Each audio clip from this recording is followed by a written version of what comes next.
దానికి మేము అనుకూలం, అది మీరు చెయ్యండి.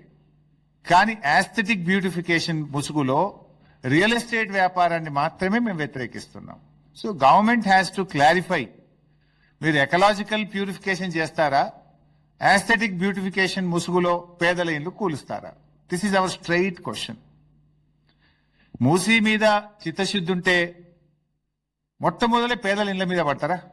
ఇప్పుడు వికారాబాద్ నుంచి మొదలుకుంటే దాదాపు 100 కిలోమీటర్లు అనేక పరిశ్రమలు, గ్రామాలు, పట్టణాలు, వాళ్ళంతా కాలుష్యం దాంట్లోకి వస్తుంది. First you have to arrest that. అది ఆపకుండా మూసీ బ్యూటిఫికేషన్ ఎట్లయితుంది, ప్యూరిఫికేషన్ ఎట్లయితుంది? వికారాబాద్ నుంచి స్టార్ట్ చేయండి మీరు. అసలు ఆ వికారాబాద్ దగ్గర ఎస్టీపీ పనిచేస్తలేదు నీ గవర్నమెంట్ వచ్చినప్పటి నుంచి. వికారాబాద్ మురికంతా ఇళ్ళకే కలుస్తుంది.